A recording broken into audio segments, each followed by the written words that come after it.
Assalamualaikum warahmatullahi wabarakatuh. Bersama kesulitan, ada kemudahan. Dan salam manis matematika, nikmat sekali. Berjumpa lagi dengan saya Pak Zaki Hidayat. Kali ini saya akan menjelaskan tentang konsep dasar dari komposisi fungsi. Mau tahu materinya seperti apa? Come on, let's check it out. Tapi sebelum dimulai, jangan lupa untuk like, komen, share, subscribe, dan notification agar kalian tidak ketinggalan video dari Pak Zaki. Terima kasih. Oke, untuk konsep dasar komposisi fungsi, Bapak akan antarkan kalian akan membayangkan tentang bagaimana caranya memahami konsep komposisi fungsi. Bayangkan kalian berada di sebuah pabrik, ya. Pabriknya bisa apa aja ya, mau pabrik besi kek, mau pabrik sepatu kek, mau pabrik apa aja lah, yang penting pabrik ya. Salah satu contoh yang paling gampang untuk pabrik adalah pabrik pembuatan kue Yolanda Bakery. Nah, kalau kamu masuk ke sebuah pabrik, pasti kalian menemukan mesin yang besar-besar ya. Entah itu mesinnya buat diolah, atau buat menghancur, atau mesin buat apa. Yang penting kalian masuk pabrik sudah ketemu 2 buah mesin. Nah, kalau kita ke Yolanda Bakery, otomatis kita harus tahu dulu bahan dasar apa untuk membuat kue. Nah, bahan dasarnya adalah ada tepung terigu, ada gula,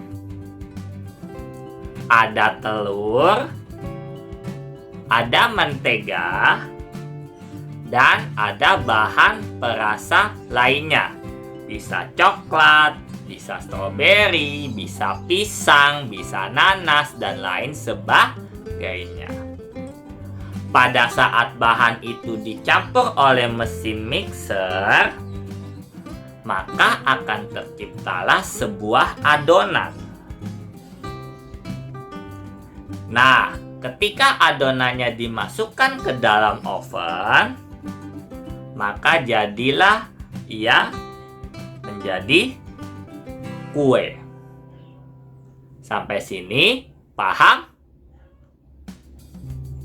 Paham, Pak? Oke. Nah, berarti kalian sudah kebayang ya, komposisi fungsi itu. Bayangkan kalian berada di sebuah pabrik.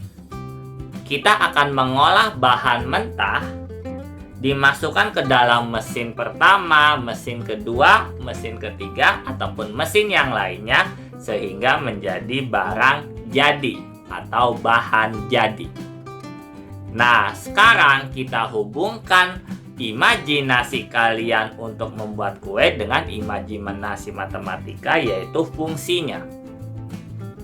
Bayangkan X sama dengan 5 adalah sebuah bahan. Kita masukkan ke dalam fungsi fx sama dengan 2x plus 1. Berarti x-nya kita substitusikan jadi F5 adalah 2 kali 5 tambah 1. 2 kali 5 berapa? 10, Pak. Tambah 1. 11, Pak. Iya, betul. Berarti F5 menghasilkan 11. Jadi, outputnya dari mesin pertama adalah 11. Anggap aja X sama dengan 5 adalah bahan, dan 11 adalah bahan setengah jadi, atau setengah matang juga boleh. Nah, 11 itu kita olah lagi ke mesin yang Gx adalah X kuadrat. Berarti kalau G11 sama dengan 11 kuadrat. Berarti G11 sama dengan 11 kuadrat berapa? 121, Pak. Iya, betul. G11 adalah 121. Sehingga output terakhir dari mesin kedua adalah 121. dan 121 adalah bahan jadi atau barang hasil jadi. Sampai sini paham? Paham, Pak? Oke. Nah, berarti sudah kebayang ya. Fungsi komposisi diibaratkan sebagai pengolahan suatu benda dimasukkan ke dalam dua mesin tertentu. Nah, apa hubungannya sama gambar 1 dan gambar 2? Yuk kita perhatikan. Nah, perhatikan gambar 1. Ada fungsi f memetakan dari x ke y. Berarti kalau dalam tulisan matematika, fx sama dengan y. Sampai sini paham? Paham, Pak? Oke. Nah, terus ada mesin fungsi lagi, yaitu y memetakan dari x, maksud Bapak dari y, ke z. Berarti GY sama dengan Z. Sampai sini paham? Paham, Pak? Oke. Nah, gambar 1 itu ada dua fungsi yang didempetkan atau dihimpitkan, dari F memetakannya dari X ke Y dan G memetakannya dari Y ke Z, ya. Lanjut ke gambar 2. X diproses oleh mesin F menghasilkan Y. Berarti Fx sama dengan Y. Lagi, setelah outputnya adalah Y, diproses lagi oleh mesin G, sehingga menghasilkan Z. Berarti GY sama dengan Z. Sampai sini paham? Paham, Pak? Oke. Nah, lanjut ya. Perhatikan fungsi GY sama dengan Z. GY sama dengan Z, di mana Y adalah domain dari fungsi G dan Z adalah range sekaligus kodomain dari G. Maksudnya apa sih, Pak? Oke, ini kan ada gambar fungsi nih. G memetakan Y ke Z.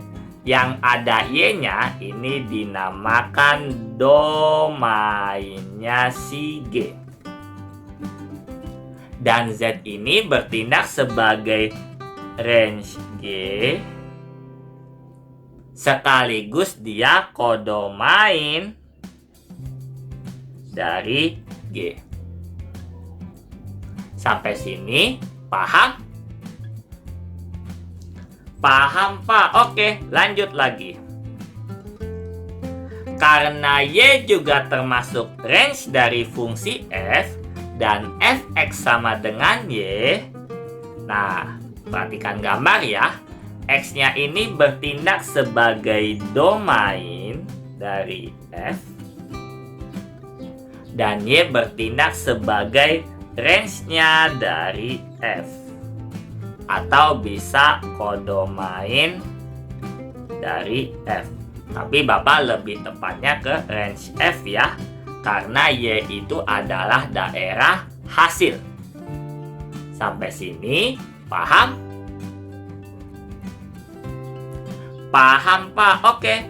Berarti GY sama dengan Z. Y tadi apa? Fx, Pak. Ya, betul. Dari mana? Dari sini. Berarti Bapak bisa tulis sebagai G dalam kurung Fx dalam kurung lagi sama dengan Z. Sampai sini paham? Paham, Pak? Oke.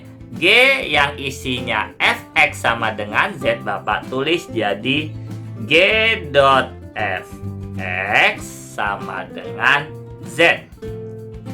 Nah, simbol O yang ini dinamakan sebagai komposisi. Jadi, kesimpulannya adalah GOFX adalah sebuah komposisi fungsi f dan g, di mana domain dari fungsi g itu adalah range dari fungsi fx. Nah, teman-teman, GOFX-nya ini dibacanya sebenarnya nggak 4 ya, tapi bisa ada 5 juga.